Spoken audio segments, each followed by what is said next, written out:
अस्सलाम वालेकुम नाज़रीन, आज का सच के साथ मैं हूं नदीम हुसैन।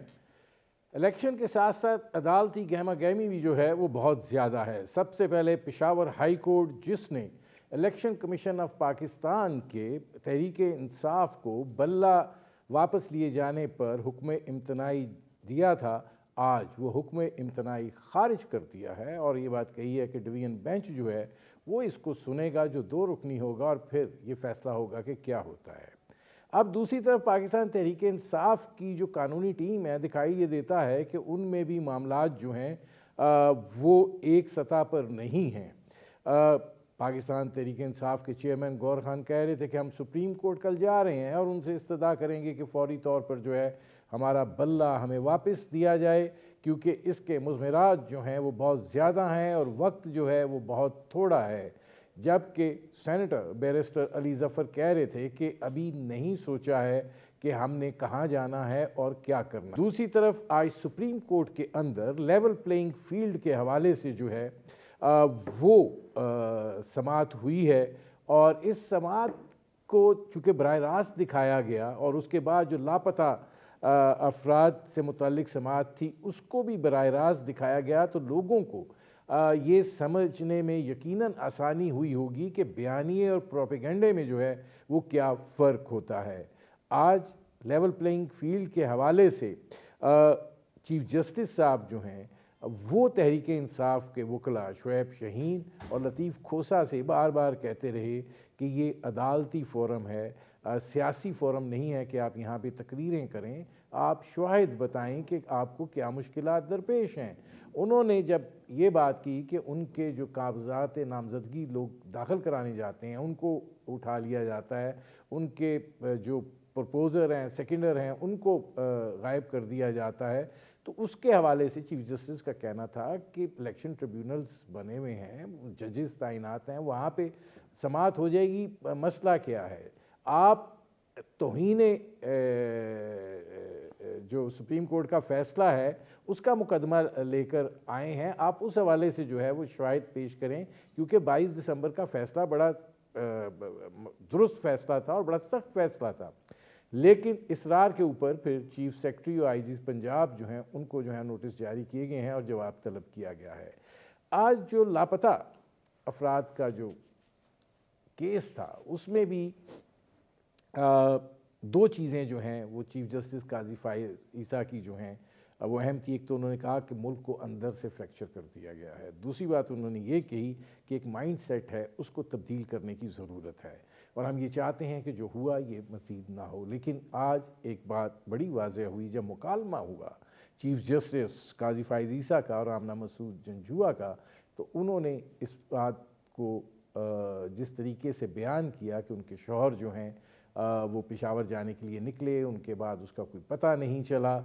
फिर उनसे ये पूछा गया कि आप इस हवाले से आपने क्या किया, तो उन्होंने बताया कि जो उनके ससुर थे वो भी फ़ौज के अंदर लेफ्टिनेंट कर्नल रिटायर्ड थे, वो उस वक़्त के सदर और army chief general Pervez Musharraf से भी मिले, वो उस वक़्त के जो आला इदारे हैं अफ़वाज पाकिस्तान के उनके सरबराहों से भी मिले और उन्होंने उनको ये बात कही कि हमने आपके शौहर को क्यों अगवा करना है, ये हमारा आपके शौहर से क्या ताल्लुक़ है। फिर जब उनसे ये पूछा गया कि आपके पास क्या शवाहिद हैं कि वो इन इदारों के पास हैं, तो उन्होंने कहा कि जो लोग रिहा हुए उन्होंने ये बताया कि आपके शौहर को जो है वो देखा गया। जब जस्टिस काजी फाइज ईसा ने ये सवाल किया कि क्या वो उनको जानते थे या उनको देखा था, तो इसका भी एक मुबहम जवाब जो है वो सामने आया।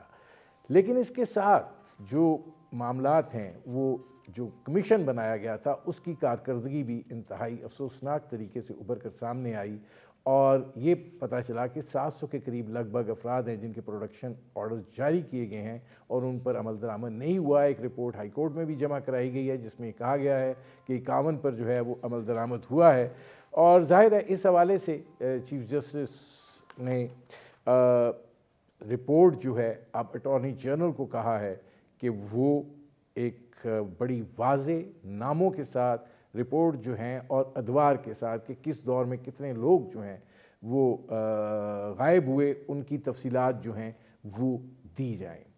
यहाँ पर एक गवर्नेंस का पहलू भी जो है वो खुलकर सामने आता है और पाकिस्तान के अंदर जो इस वक्त हालात हैं वो भी दिखाई देते हैं। जो एक दहशत गर्दी की फ़िज़ा चल रही है, तंजीमों में शमूलियत का मामला है और इसके साथ साथ जिस तरीके से वाबस्तगियाँ हैं उसको लेकर ज़ाहिर है कि बहुत से इंटेलिजेंस ऑपरेशन होते हैं, लेकिन अदारों को भी चाहिए कि ठीक है, एक तहकीकाती अमल होता है, उसके बाद कोर्ट ऑफ लॉ जो है उसमें पेश किया जाना चाहिए और फिर उसके बाद कानून जो है वो अपना रास्ता ले। ये जो समात है, लग ये रहा है कि चीफ जस्टिस ऑफ पाकिस्तान ये बात कह रहे हैं कि इसको once for all settle down कर दिया जाएगा और एक राह जो है वो ज़रूर मुतय्यन कर दी जाएगी कि किस तरीके से जो है वो मामलात को आगे बढ़ना है। ये वो सूरत हाल है जिस पर करेंगे बात। आपका अपने मेहमानों से तारुफ करवाते हैं। हमारे साथ मौजूद हैं डॉक्टर खालिद रांझा साहब, साबिक वज़ीर कानून रहे। हमारे साथ मौजूद हैं शाह खावर साहब, मुमताज़ माहिर कानून है। हमारे साथ मौजूद हैं लेफ्टिनेंट जनरल रिटायर्ड ग़ुलाम मुस्तफ़ा साहब, मुमताज़ तज़िया निगार हैं। खालिद रांझा साहब, सबसे पहले ज़रा ये पेशावर हाई कोर्ट का जो फ़ैसला है कि एक दिन एक जज एक फ़ैसला देता है, शायद उनको केस भी नहीं सुनना चाहिए था क्योंकि उनकी वाबस्तगी जो थी और रिश्तेदारी वो निकल रही थी, लेकिन उन्होंने एक हुक्म इम्तना जो है वो जारी कर दिया। इसके बावजूद कि ये बात मानते हुए कि ये डिवीज़न बेंच का केस है, 2 रुकनी बेंच इसको सुनेगा तो फिर जो फ़ैसला है वो करेगा, लेकिन मैं आपको रिलीफ़ ये देता हूँ कि बल्ला आपको निशान वापस किया जाता है। फिर अब एक और सिंगल रुकनी बेंच जो है वो उस हुक्म इम्तना को इस बिना पर खारिज करता है कि इलेक्शन कमीशन ऑफ पाकिस्तान जो है उसको सुना नहीं गया था और यही प्ली लेकर जो है इलेक्शन कमीशन ऑफ पाकिस्तान आज गया था और उन्होंने यही कहा कि 2 रुकनी बेंच जो है डिवीज़न बेंच वो तो सुनेगा 9 जनवरी को, लेकिन मैं इस अरसे में ये करता हूँ कि वो जो हुक्म इम्तना है उसको खारिज कर देता हूँ। ये जो सूरत हाल है आप इसको कैसे देख रहे हैं कि मतलब अगर इंट्रा पार्टी इलेक्शन नहीं ठीक हुए, इलेक्शन कमीशन ने एक फ़ैसला किया है, आपके पास रेमेडी के रास्ते हैं या कमज़ोरी है कि जिसकी वजह से अली ज़फ़र साहब कुछ कह रहे हैं और गौर खान साहब कुछ कह रहे हैं? बिस्मिल्लाहिर्रहमानिर्रहीम।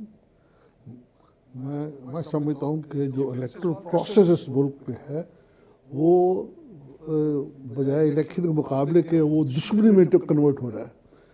और अगर आप पहले वाली FIR देखें तो हर FIR में लिखा ये होता था कि वजह अनाज ये है कि मैंने फलां को वोट नहीं दिए था, फलां को वोट दिए थे, लिहाजा ये पर्चा हुआ। तो मैं समझता हूँ कि जो भी अदारे इस इलेक्शन करवा रहे हैं उन्हें सबसे पहले, जिसे आप लेवल प्लेइंग फील्ड कह रहे हैं, उन्हें सबसे पहले ये चीज़ बराबर करानी चाहिए कि गवर्नमेंट किसी के खिलाफ नहीं है और गवर्नमेंट किसी के हक में नहीं है और this is level playing field. आज मुझे बड़ा दुख हुआ जब ये सोशल मीडिया पे जो आया था जुलूस, वो चीफ जस्टिस को गालियाँ दे रहा था और किसी बिल्कुल नंगी गालियाँ दे रहे थे। तो ये मैं समझता हूँ हमने यही इलेक्शन है और इस इलेक्शन से आपने अदलिया को तबाह करना है तो फिर क्या फ़ायदा इस इलेक्शन का। तो असल बात तो जो मेरे नज़दीक की वो ये है कि आज भी अगर आप इनकॉग्निटो जाए बाजार में किसी से पूछे तो कहते हैं इलेक्शन तो होना ही नहीं है, इलेक्शन को नहीं हो रहा जी, शायद हो गए इलेक्शन। जब ये सूरत हाल हो पूरे मुल्क में तो फिर मैं समझता हूँ कि हम जितनी भी तकरीरें करते रहे, अपने हम बहस करते रहे, ये वक्त का ज़िया है और सबसे पहले जो माइंड सेट है उसको सीधा करें। पूरी दुनिया में हमारी जो इलेक्शन कमीशन है पावरफुल है, कागज के ऊपर अमल में नहीं है। जैसे आपने देखा है कि हमने उसको कंटेम्प्ट के इख्तियार भी दे दिए हुए हैं, लेकिन जो कि ट्राइब्यूनल को इख्तियार नहीं होता। लेकिन ये एक पहला इशू है कि people should have faith in the electoral system और बाजी नजर कह दीजिए वो ही जीतेगा जी। कहीं हम फौज को इल्ज़ाम तो देते हैं, कहीं हम CSP कैडमी को इल्ज़ाम देते हैं। तो मैं बड़े अदब से कहूँगा कि अगर इलेक्शन करवाना है तो कम से कम लोगों की सोच में तो ये ले आओ कि it's going to be fair and free election. मैं खालिद रांझा साहब आता हूँ। हमारी जो जी, इलेक्शन कमीशन के पास इख्तियार तो है, लेकिन इनके पास एबिलिटी नहीं है टू मैनेज इलेक्शन। राइट।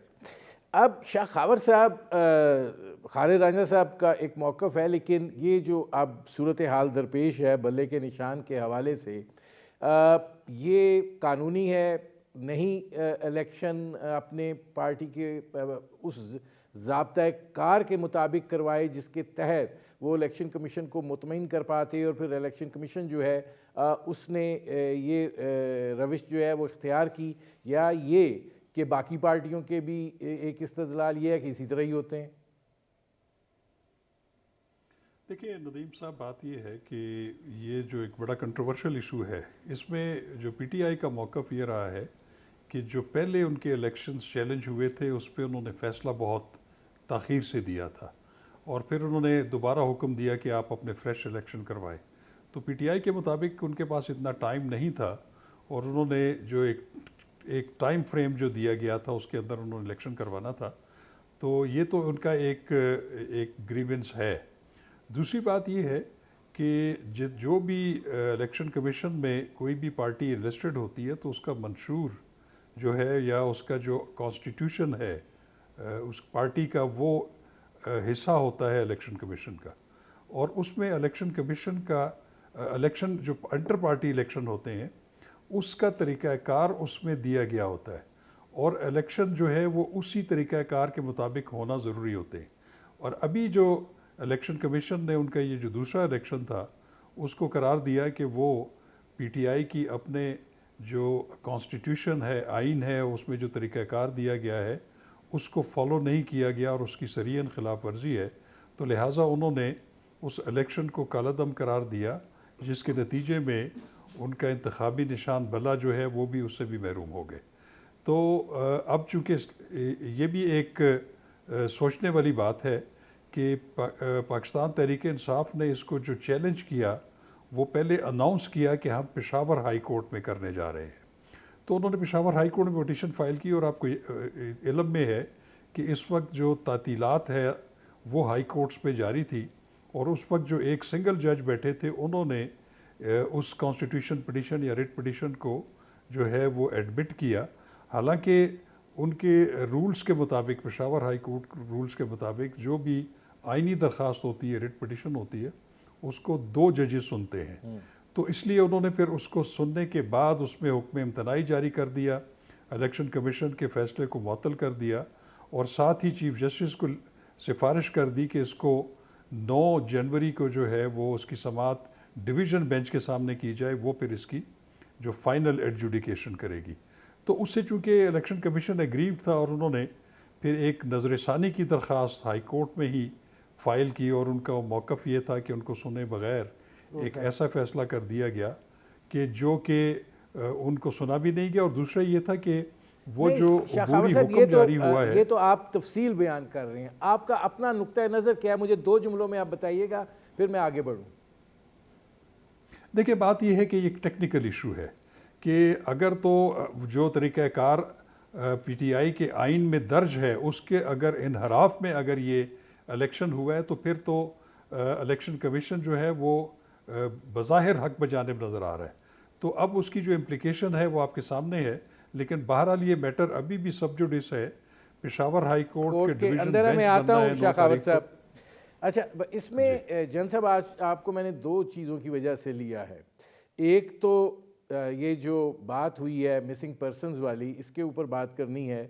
दूसरा ये जो अदारा जाती रिफ्लेक्शन का बार बार इल्ज़ाम आ रहा है इंतखाबात के हवाले से, ये तासुर जो है क्यों इस कदर मुस्तहकम होता जा रहा है?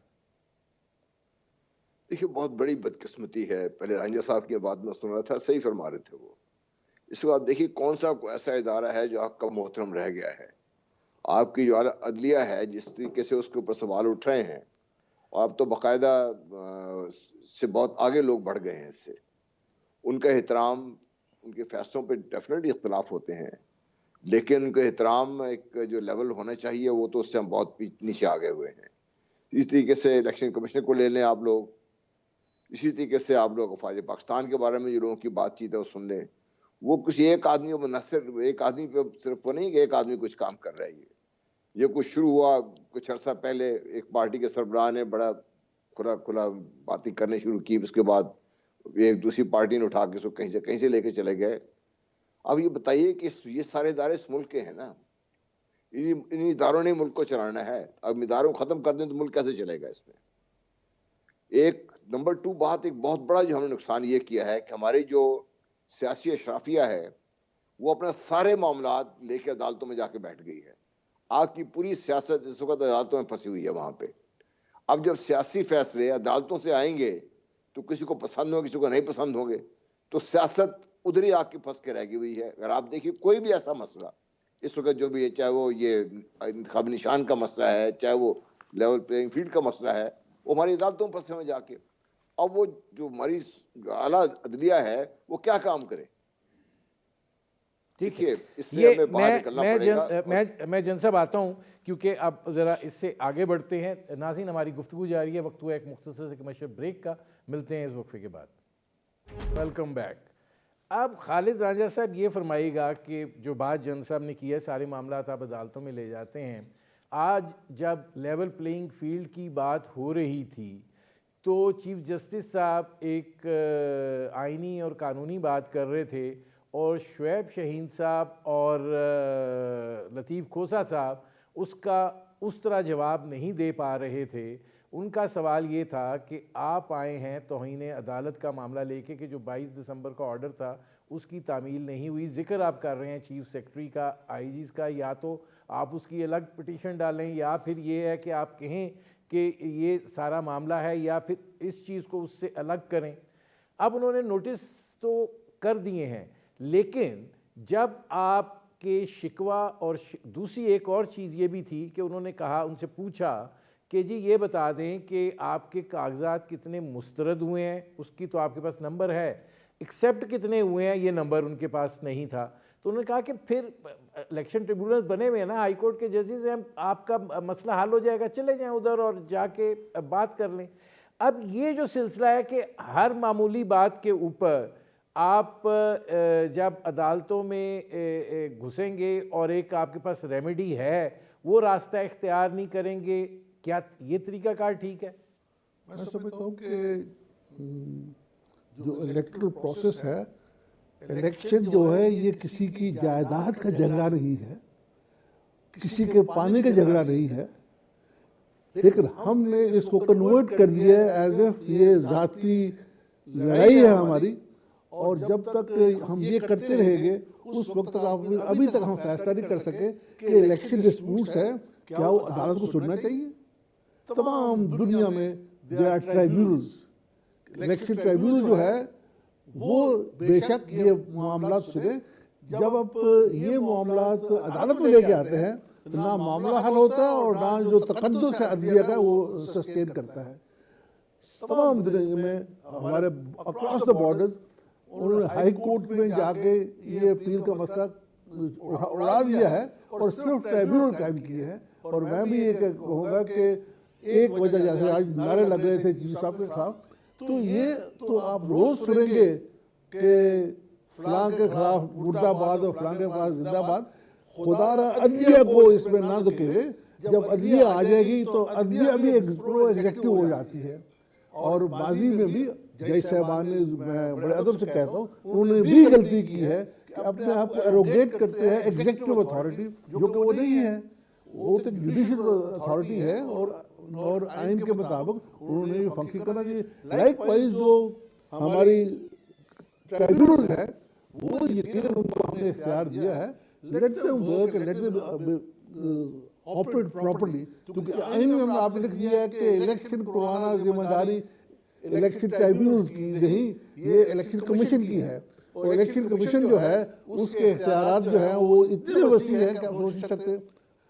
और जैसे हमने देखा है कि कागज तो इख्तियारात है, लेकिन उनके खिलाफ उनके पास इतनी अथॉरिटी तो भी है, लेकिन उनके पास इतना वसाइल नहीं है कि वो इन जो खराफात होती हैं जो इलेक्शन को खराब करती है उनको एड्रेस नहीं कर पाते। मैं आता हूँ, पहली बात है कि ये जो सिस्टम है इलेक्टोरल लॉज का, इसको जो इसकी कंटेंशंस आ जाती हैं उसका ट्राइब्यूनल को फैसला करना दे।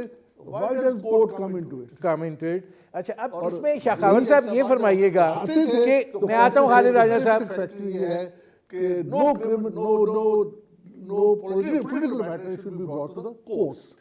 तो अच्छा, मैं आता हूँ खालिद राजा साहब, मैं आता हूँ इसमें। शाह खाविद साहब ये फरमाइएगा कि आज चीफ जस्टिस साहब ने भी इसका जिक्र किया कि जी 2013 जो है उसके अंदर भी आप लोगों ने बहुत शोर डाला, गे अदालत का बेतहाशा वक्त ज़ाया किया, निकला उसमें से कुछ नहीं। आप एक मरतबा फिर जो है वो ये सूरत हाल जो है हमारे सामने मौजूद है। तो आप क्या समझते हैं कि जो खालिद राजा साहब बात करें, इलेक्शन कमीशन की जिम्मेदारी है, इलेक्शन कमीशन कराए इलेक्शन और फिर देखे क्या होता है? देखिए, बिल्कुल ये बात ठीक है कि जो आइन ने मैंडेट दिया है इलेक्शन कमीशन ऑफ पाकिस्तान को, वो मुल्क में मुनसिफाना, गैर जानिबदाराना और ईमानदाराना इलेक्शन करवाना है। और आपने देखा है कि जब इलेक्शन शेड्यूल का ऐलान हो जाता है, जनरल इलेक्शंस हो या ज़िमनी हो, उसमें फिर इलेक्शन कमीशन की जो ताकत है, उनकी पावर्स जो हैं वो ज़्यादा बढ़ जाती हैं। इंतज़ामी सतह के ऊपर भी उनकी जो है वो ज़्यादा पावर्स हो जाती हैं। तो ये जितने भी इनके ग्रीवेंसेस हैं या शिकायत हैं पीटीआई के या उनके जो उम्मीदवारान हैं कि उनके साथ ज़्यादती हो रही है, तो मैं समझता हूँ कि वो इलेक्शन कमीशन जो है वो पहला फोरम है कि वो पहले उससे रजू करे। और इलेक्शन कमीशन जो है वो हिदायत जारी कर सकता है निगरान हुकूमतों को भी, फेडरल गवर्नमेंट को भी, प्रोविंशियल गवर्नमेंट को भी, चीफ सेक्रेटरीज़ को भी, आईजी और जितने भी लॉ इन्फोर्सिंग के हैं, और वो उनकी जो हुक्म है उसको मानने के पाबंद हैं। तो मैं ये बिल्कुल, ये तो सही है कि पहला फोरम जो है वो इलेक्शन कमीशन है, उससे रुजू करना चाहिए।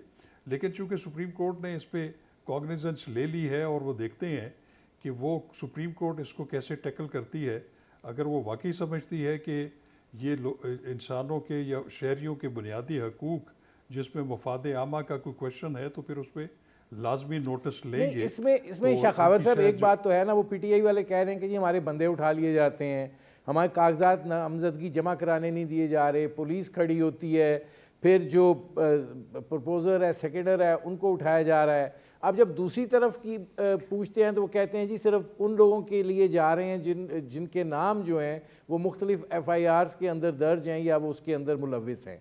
अब ये इसको क्या एक जानिबदाराना अमल समझा जाए या ये देखा जाए कि ठीक है ये सिलसिला जो है ये तो होता है? जी नदीम साहब, बात ये है कि अगर ऐसा कोई वाकई वाक़यात हो रहे हैं कि किसी के प्रपोजर सेकेंडर्स को उठाया जा रहा है या और वो बदनीयती से उठाया जा रहा है इस वजह से कि उनको रोका जाए कि वो उनके इलेक्शन वो जो कागजात नामजदगी हैं वो मंजूर ना हो सके और उनको जो है वो किया जा सकता है। मैं शाखावर साहब आता हूँ।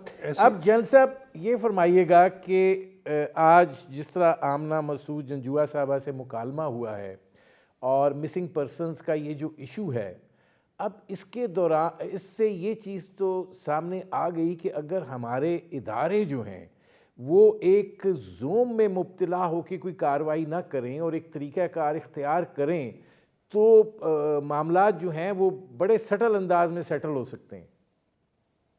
डेफिनेटली देखिए, इसमें बहुत सारी चीज़ों के ऊपर हमें गौर करने की ज़रूरत है। नंबर एक तो जो वार ऑन टेरर है, ख़ास तौर पर जब बलूचिस्तान को देखते हैं, केबी को देखते हैं, तो इलाके ऐसे हैं कि जहाँ पर शायद हमारी एडमिनिस्ट्रेशन शायद मौजूद नहीं है, अगर है तो उसका उस तरीके से इफेक्टिव है नहीं है।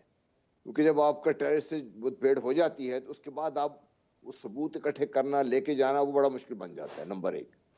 नंबर दो, ये जो मिसिंग पर्सन का ड्रामा जो है ना, इसमें बहुत से और भी अवाम इन्वॉल्व हैं। इसमें बहुत से ऐसे लोग हैं जिनको लोकल किसी वजह से लोकल्स ने ही अगवा किया है, गायब कर दिया उनको। बलूचिस्तान में ये वाक़यात भी सामने आए हैं कि जो लोकल वहाँ के इन्फ्लुएंसर्स हैं उन्होंने अपने मुखालिफिन को उठा के मरवा दिया है। और ये भी है कि कुछ लोग जो हैं उनके बारे में कहा जा रहा है कि वो मिसिंग पर्सनस हैं, वो पाए गए हैं आपके खिलाफ दहशतगर्दी करते हुए, मुख्तलिफ किस्म की तंजीमों में पाए गए हैं वो लोग। तो ये मामला इतना सादा नहीं है कि इतनी आसानी से ये हल होकर रह जाएगा। इसके बारे में लेकिन ये मैं आपकी बात से एग्री करता हूँ कि जब किसी को गिरफ्तार किया जाता है तो उसको प्रॉपर तरीके से गिरफ्तार करके अगर हम काम करें तो शायद इसके वाक़यात कम तो हो जाएंगे, लेकिन इसको ख़त्म करने के लिए आपके पास बहुत सारे और नहीं जन साहब, इसमें एक सवाल एक और पैदा होता है ना। देखिए, गुजारिश ये है कि अगर आपने लापता अफराद का कमीशन बनाया, उस कमीशन ने ये बात कही कि इसमें ये 700 अफराद जो हैं वो आइडेंटिफाई हुए हैं, और उसमें कहा गया कि जी इसका जवाब दिया जाए, तो कंप्लाइंस अगर 51 की आती है तो ये तो अफसोसनाक अमर। आप जवाब तो दे दें, जवाब देने में क्या अमर माने हैं, और अब जो अगर है तो फिर बता दीजिए कि जनाब ये मसला है, किस्सा ख़त्म। देखिए, मैं बात ये नहीं कह रहा कि मैं सब कुछ ठीक हो रहा है, मैं ये कह रहा हूँ कि अगर जवाब 51 का आया है तो बाकी का कोई वजह तो होगी जो जवाब नहीं आया उसका, या कोई और जवाब दिया गया होगा उनको। इसमें ये तो नहीं हो सकता कि भाई इन्होंने जवाब मांगा हो और जवाब दिया ना हो, ये जवाब तो दिया गया होगा इसमें। मुझे अब ये एग्जैक्टली पता नहीं है कि क्या जवाब दिए गए हैं और किन के बारे में बात नहीं हो सकी, लेकिन मैं आपको जनरल सूरत हाल जो बता रहा हूँ ना, वो सूरत हाल ये है, जिन लोगों से मेरी बात हुई है बैकग्राउंड में, जब ये लोग हमारे नौजवान वॉलंटियर में लगे हुए हैं, तो उनके जो मसाइल है वो मैं आपके सामने रख रहा हूँ ये उनको। बहरहाल, लेकिन इसके कहने के बाद मैं ये अर्ज करना चाहता हूँ कि एक आइन है, एक कानून है, अगर वहाँ पे किसी जगह किसी कानून में कुछ सुकम है या उसको बेहतरी की जरूरत है। देखिए, अमेरिका में होमलैंड सिक्योरिटी बनाई ना, उसमें कवानीन चेंज किए उन्होंने अपने लिए। तो अगर हम पाकिस्तान में भी एक होलिस्टिक व्यू लेकर इस सारे मसले का ऐसे कवानीन वज़ा कर दें कि लोगों की गिरफ्तारी हो या जो पकड़े जाएं या जो भी हो वो ठीक तरीके से हो, और उसके बारे में जो भी मालूमात हैं वो मिल जाए, और ये भी हो कि जो लोकल किसी जगह किसी वजह से जिसके बारे में इल्ज़ाम तो लगता है फौज के ऊपर, हर चीज़ का इल्ज़ाम फौज पे लग रहा है इसके ऊपर, चाहे फौज का उसमें अमल दखल है या नहीं है, तो उससे भी फौज को बचाने के लिए इक़दाम करने की ज़रूरत है। तो मैं ऑल एंड ऑल मैं समझता हूँ कि जो भी बातचीत हो रही है इसको इतना सिंपल तरीके से, मेरा ख्याल है मोहतरम चीफ जस्टिस साहब चूँकि खुद ही बलूचिस्तान से हैं, उनको इन हालात का मुझसे ज़्यादा बेहतर पता होना चाहिए, और शायद वो इस बारे में जब बातचीत आगे बढ़ेगी तो आपके सामने आएंगी चीज़ें सारी। शाखावर साहब, आप भी समझते हैं कि ये जो चीफ जस्टिस साहब ने अब इसके ऊपर वो कह रहे हैं कि वन फॉर ऑल सेटल करेंगे, और जन साहब भी कह रहे हैं कि एक सेटल व्यू लेके एक हमाजती कानून साजी कर दी जाए, तो ये रास्ता निकल रहा है? देखिए, ये जो मिसिंग पर्सनस का मसला है ये बड़ा गंभीर और बड़ा पुराना है। आपने देखा है कि ये मामला चल रहे हैं, बल्कि मुझे याद है कि मैं जब 2008 में डिप्टी अटॉर्नी जनरल पाकिस्तान था तो उस वक्त मैं रियासत की तरफ से इन मामलात को देख रहा था मिसिंग पर्सनस के हवाले से, और मैं इससे बहुत अरसे तक जुड़ा रहा। 2013 में भी मैं एडिशनल अटॉर्नी जनरल था, और उस पर मैंने खुद जो है वो उस वक्त की हुकूमत को तजावीज़ दी थी कि इसका कोई एक हल निकलना चाहिए। उसकी वजह यह है कि अगर किसी को गिरफ़्तार किया जाए और उसको कानून के मुताबिक ट्रीट ना किया जाए और वो तकाज़े पूरे न किए जाएं, तो लोगों के बुनियादी हकूक़ हैं वो सल्ब होते हैं, और ये एक बड़ा सीरियस इशू होता है पूरे फैमिली के लिए और माशरे के लिए, बल्कि रियासत के की तरफ भी बड़े सवालिया निशान उठते हैं। तो मैं ये समझता हूँ कि इस पे एक सिर्फ सुप्रीम कोर्ट ही जो है वो अकेले कुछ नहीं कर सकती। इसके ऊपर हुकूमत को और हमारे लेजिस्लेचर को बैठना पड़ेगा, हमारी सिक्योरिटी एजेंसीज़ को ऑन बोर्ड लेना पड़ेगा, हमारे जो सर्विस चीफ्स हैं उनको लेना पड़ेगा, बल्कि इसको मैं समझता हूँ कि नेशनल सिक्योरिटी कमेटी के इजलास में रखना चाहिए कि ये मामलात ऐसे हैं जो कि जिनके मिसिंग पर्सनस की तादाद बढ़ती जा रही है, और उससे हमारा जो इमेज है इंसानी हकूक़ के हवाले से वो बड़ा बुरा दुनिया के ऊपर पड़ता है। तो इसके ऊपर एक बड़ा एक सुप्रीम कोर्ट भी उसमें ज़रूर इंडल्जेंस करे और उसमें हिदायत दे, गाइडलाइंस दे, जिसकी रोशनी में अल्टीमेटली ये तमाम हमारे पॉलिटिशियंस को हमारे किया जा सके। मैं खालिद रांझा साहब, मेरे पास आखिरी मिनट है, आपकी आवाज़ चली गई थी, आप वहीं से कंटिन्यू कर सकते हैं। मैं यही गुजारिश कर रहा था कि एक दफ़ा हाई कोर्ट के उन दिन मैं सदर था, तो ज़ियालक साहब ने वकला इकट्ठे किए, और तब इशू हमारा ये था मिलिट्री कोर्ट्स, और वहाँ भी और आज भी मेरा मौक़िफ़ यही है कि जो कोर्ट का काम है रिगार्डिंग सिविलियंस, वो सिर्फ और सिर्फ हमारी अपनी अदालतों का है। जब आप फौज को भी इन्वॉल्व करते हैं तो फौज बदनाम हो जाती है और मसला हल नहीं होता। और आज भी मैं यही कहता हूँ कि ये नहीं कि सेशन जज का इख्तियार कम है रस्सा खींचने में और कर्नल साहब का ज़्यादा हो जाता है। इसमें बाद में नज़र में कहता हूँ कि हमें फोर्सेस को इस काम में इन्वॉल्व नहीं करना चाहिए। जब आपने एक इलेक्शन कमीशन इतनी पावरफुल बना दी है और हर अदारा, हर फर्द मुल्क का उसके ताबे होता है, तो फिर क्या अमर माने हमें सिर्फ उनको पूरा इख्तियार देने पे। इसको जातियात पे हम ले आए हैं, और जो गुफ्तगू होती है, जो गुफ्तगू हम करते हैं आउट ऑफ कॉन्टेक्स्ट, उसमें तमाम तर मलबा हम एक दायरे पे डालते हैं जो कि वो दुरुस्त है कि नहीं, लेकिन it is enough to spoil the image of the heart. मैं बहुत शुक्रिया खालिद रांझा साहब, बहुत शुक्रिया शखावत साहब, बहुत शुक्रिया जनरल रिटायर्ड गुलाम मुस्तफ़ा साहब।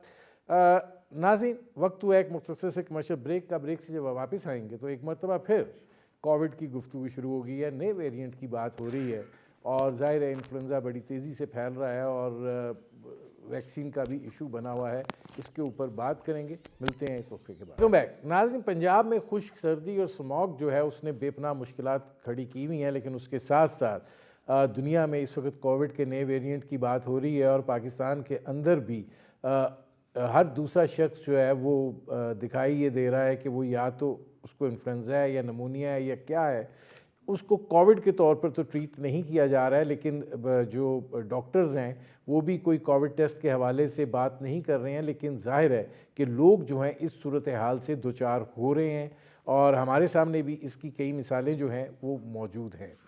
अब देखना ये है कि इस हवाले से क्या सिलसिला जो है वो इख्तियार किया जाता है। ये इस बात की भी नवीद सुनाई जा रही है कि अमेरिका से नए वेरिएंट के हवाले से वैक्सीन जो है वो बस आया ही चाहती है, और उसका इस्तेमाल जो है वो फिर किया जाएगा जो ज़ाहिर है जिनके लिए ज़रूरी है।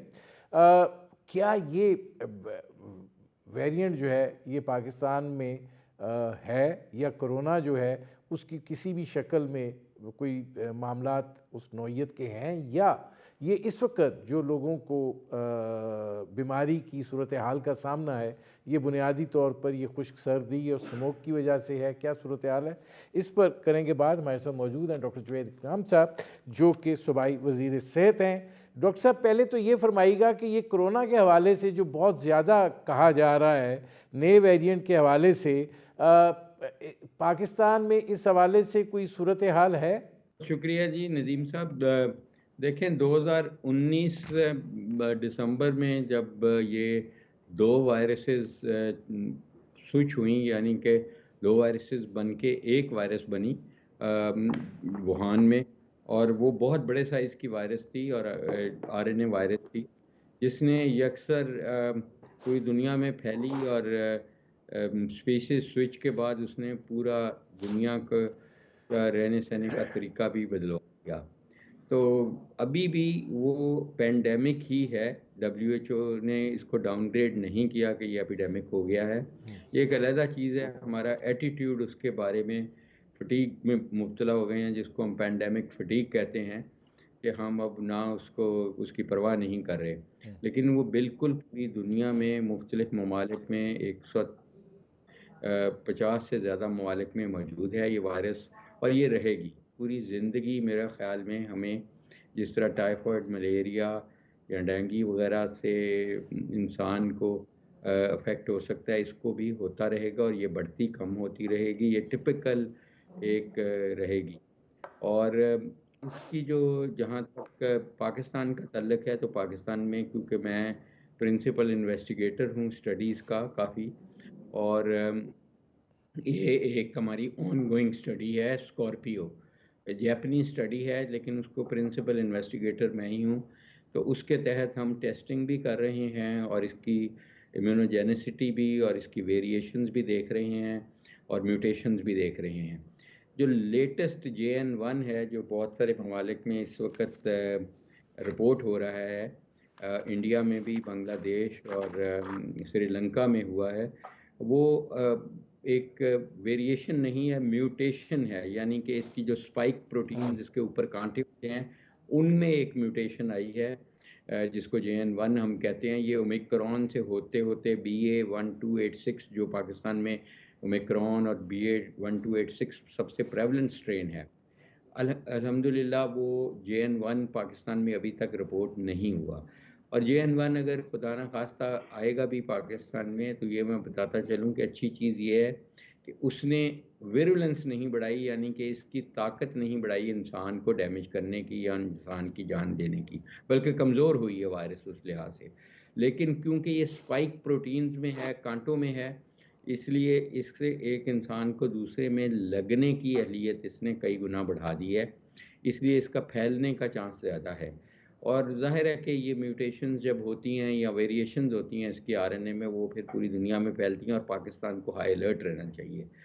हमें मास्क पहने रखना चाहिए, हमें इलेक्शन को सेफ करके करना चाहिए और इलेक्शन कमीशन को भी कोड ऑफ कंडक्ट अपना इशू करना चाहिए, और हाथ बार बार धोना और समाजी डिस्टेंस रखना बहुत ज़रूरी है, कि उसको हमें गिव अप नहीं करना चाहिए, ख़ासकर ये सर्दियों में और इस मौसम में जहाँ पे फेफड़े की बाकी भी इन्फ्लुएंजा वगैरह वायरसेस और एलर्जीज बहुत ज़्यादा हैं, और ख़ासकर पोल्यूशन बहुत ज़्यादा है जो हमारे माहौल में, उसकी अच्छा, वजह से ये इसमें डॉक्टर ज़्यादा। साहब ये फरमाएगा कि ये चीज़ तो आपने वाजे कर दी कि इसका JN1 का जो है कोई केस अभी तक नहीं है पाकिस्तान के अंदर, लेकिन जाहिर है ट्रैवलिंग हो रही है, लोग आ जा रहे हैं, आपने ये भी कह दिया कि अलर्ट रखना चाहिए। लेकिन ये इस वक्त बहुत से लोग जो हैं वो इस तर्ज की सूरत हाल से दो चार हैं जो कोविड के साथ मिलती जुलती है, और डॉक्टर्स जो हैं वो कोविड टेस्ट की तरफ नहीं जा रहे, बल्कि उसका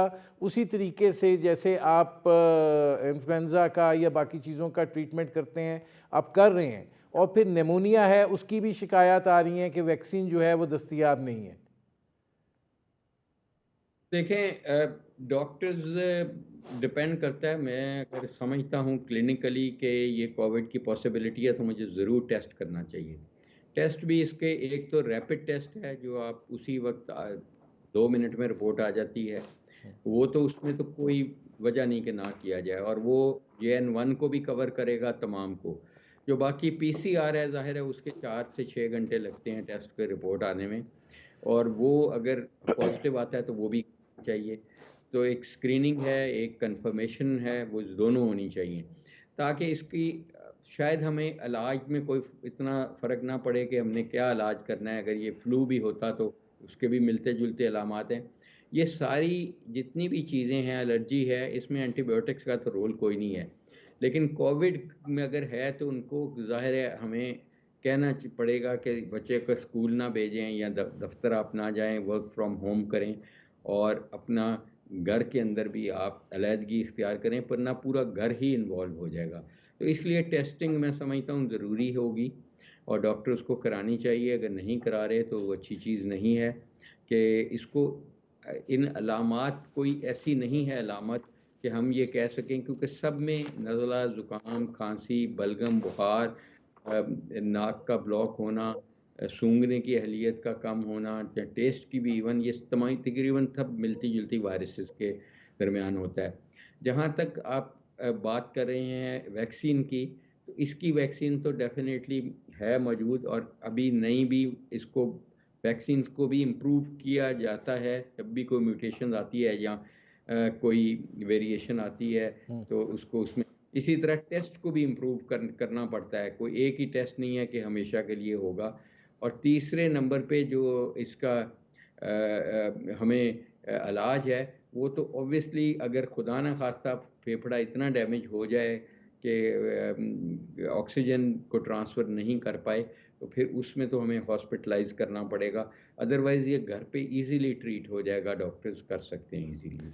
अच्छा डॉक्टर साहब ये फरमाइएगा कि ये जो नया JN1 वेरिएंट है, जब कोविड आया था तो बड़ी एक खौफ की फ़िज़ा जो है वो पैदा हुई थी, और ज़ाहिर है कि उससे हलाकतें भी बहुत ज़्यादा हुई थी, और उस वक्त ये बात कही गई थी कि बहुत सारी हलाकतें जो हैं वो शायद उसके डिप्रेसिव बोझ की वजह से भी हुई।